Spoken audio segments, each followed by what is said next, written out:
For me, relationship is a very, very important issue.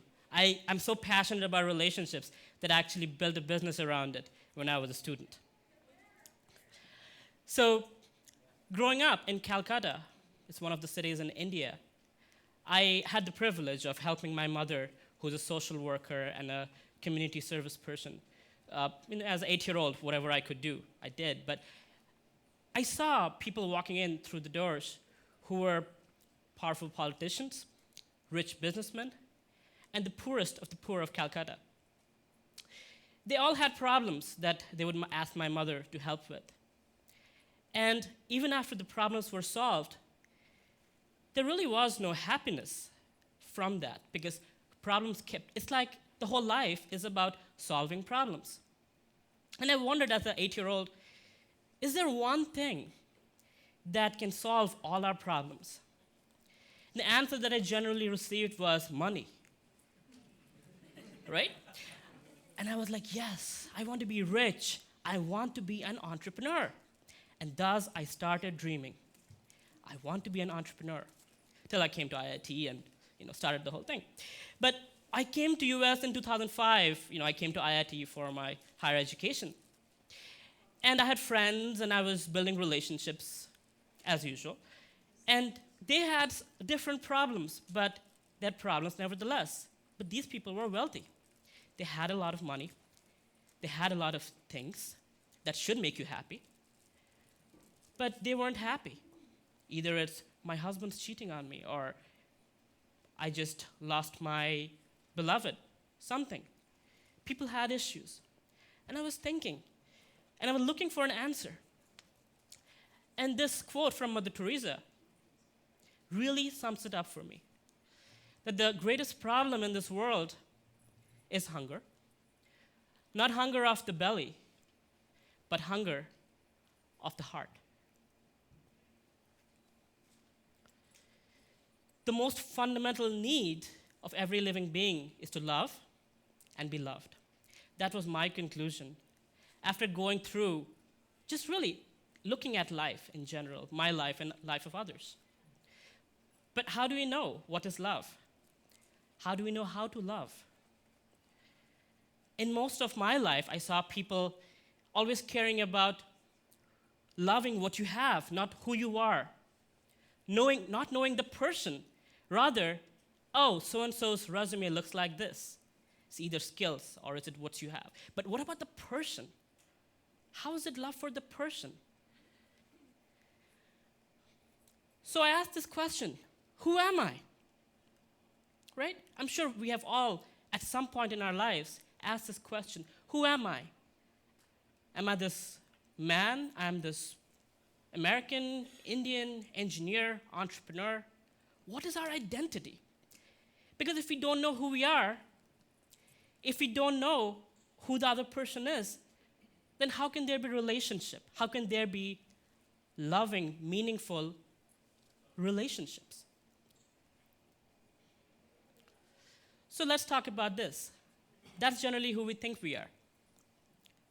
Blood, muscles, bones, and rest of the things that I won't talk about. And if you look at that, if you break it really down, it all boils down to $20. Is that really what we are worth? $20? A human being? When we get into a car accident, that car costs $20,000.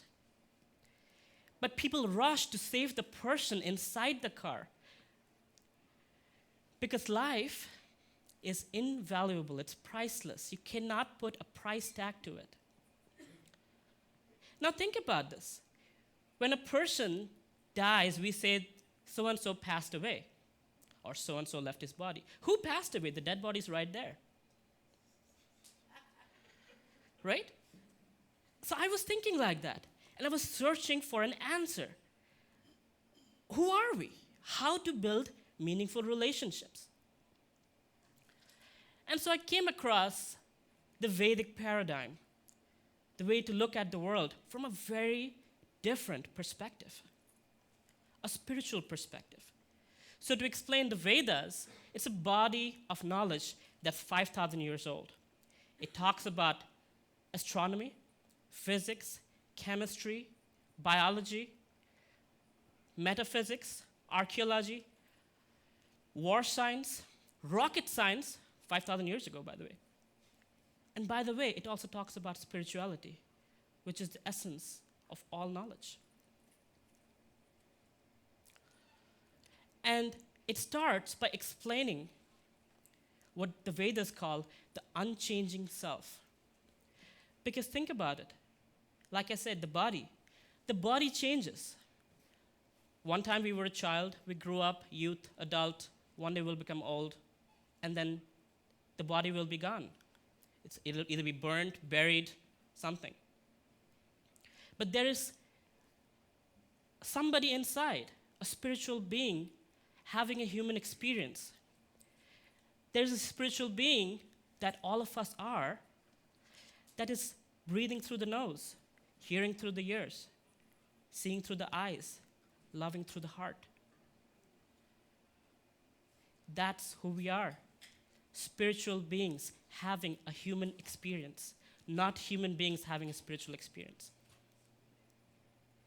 There's a portrayal of that idea expanded a little further. It's not just us human beings. Any conscious being, consciousness is a symptom of life. It's also a symptom of the existence of the soul, the spiritual self. And when you think about it, the cow, the dog, person of various races, colors, creeds, cultural backgrounds, species, there is one common factor uniting all of us. And that makes everything special. That one thing makes an elephant a gigantic beast with so much power. It makes a person like me come all the way from India without knowing the language, without knowing anything about America, and build my own business or do something for the community. Learn about new things. That's a powerful thing. That's who we are, spiritual beings. Now, this understanding really helps put things in perspective, no matter what you do in life. Whether you're a student, an entrepreneur, an engineer, a scientist, whether you're in your house with your family or you're out there building a business. You really see things very differently. You interact with people not as a resume personified, but you interact with people as persons. And so this quote, "The humble sages, by virtue of true knowledge, see with equal vision." You see things equally. I was really touched by the former speaker's comment about how women are treated all over the world and what's happening with that issue. It's heart-wrenching. And things like that really get me, and that's why I was looking for an answer. So as I was learning this at IIT as a sophomore, I was also building my business. Because remember, it was really put into my brain, money is the answer to happiness. And I still wasn't over that. I wanted money, I wanted to build my business. And by the way, things were moving pretty fast. And an idea, Nick would agree with this, an idea is not worth anything unless you share it with everybody. And that's what I did. My business partner and I, we got together, came up with an idea, and went and talked to whoever we could about our idea. And then slowly, we realized from the people we were talking to that business is all about value creation. What is the value that you're creating that people want to buy? And value creation comes from who you know. Network. IIT was so excited, they invested money in our company. They also connected us to people they knew.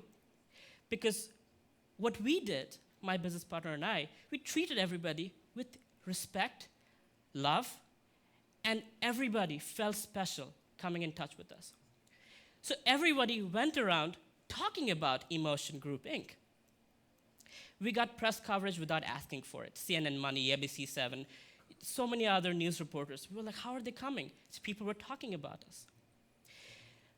Money came We were being invited to speak at events. We didn't even know these places. People were talking because people who spoke with us, they felt special. And thus, we were building meaningful relationships, relationships where people were investing their time and energy in helping us. By the time we graduated, we had a little money, but it wasn't enough to build a business. So we went around raising money, and there were lots of learning that came along the way. But nevertheless, we had a very supportive team that helped us. And these are exponential people, literally speaking, with 15 years of experience working in the best fields in their own fields of work. And 2 students out of college with a PowerPoint. What do we know? But these guys saw something. They were happy helping us out. We had coders developing software. We had hardware people developing hardware. We had network all around the world. People helping us for free. Lawyers not charging us money to file our patents. Unheard of, right? Lawyers. But that was happening because we were building meaningful relationships. And so it all comes back to this, that all people want is to love and be loved. And that's true.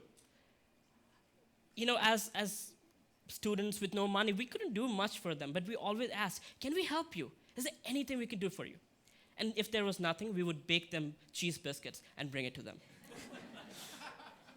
Because it shows gratitude. It shows that we really appreciate what you're doing. We're not able to pay you, but we're trying to reciprocate. Because relationships are about reciprocation. So these are 3 things that I have learned personally that really help with relationships. Respect is the fabric of relationships. Because unless you have respect for people, like sometimes it so happens like, okay, I'll treat my investors like this, but by the way, the cleaning staff, not so much. It's all right. What do I have to get from them? It's not like that. It's not like people are always watching you. You're being noticed how you act, how you speak, how you talk, how you behave. That's how the perception of who you are is created. It speaks up volumes about you, how you interact with people that apparently don't matter to you. And then honest communication is key. Anytime there was a conflict, especially with my business partner, because business partners means it's actually more than marriage. And by the way, there's a lot of conflicts of ideas. And honest communication really helped with that. Speak together, really get it out, instead of letting it blow up and one day, explosion happens. And gratitude. Whenever there's a problem, whenever, 2 people, there will be a time when you're working together that you will not like something the other person is doing. And then there is the propensity, the mind takes over, takes control, that, hey, I don't need this person, let me elbow him out of the way. You forget about everything that this person did for you that was good, all over the, however time you knew this person. But you just focus on that one thing that went wrong, that one thing. So gratitude really helps to bring back things in perspective. And it has tremendously helped me. So there are 6 things, 6 exchanges. Well, it looked like 3, but it's actually 6. So giving and taking of gifts. Gifts, you don't have to buy anything, go to a expensive. We all have gifts. We have talents. We have knowledge. We have sweet words, appreciation. It always helps to give something. And it's also good to receive it because it's reciprocation. That's where it all begins. That's where a relationship begins. When I first met our mentor, that's the first thing was we really liked what you spoke. And that's where the conversation began. Just sweet words. It doesn't cost us money. Giving and receiving food. Food is magical. It does wonders. I I even have a food business. Because you'll see, there are always business luncheons and this lunch and that lunch. Because when you eat together, there's a phrase, family that eats together stays together. Yeah. But nowadays it's the TV. Family that watches TV together, I don't know what happens to them. But, but food has a huge effect. That's why we were baking cheese biscuits and giving it to the people who were helping us for free. Because people like eating, and it's, if you know how to cook, great. If not, figure it out. But food really does play an important role in relationship building. And thirdly, and this is probably the most powerful of all, is sharing our hearts.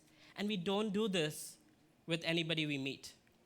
This happens only with a person that we trust. But nevertheless, it can be sharing of ideas, sharing of thoughts, sharing of feelings. But sharing, opening up our mind to a person tremendously helps in our relationships.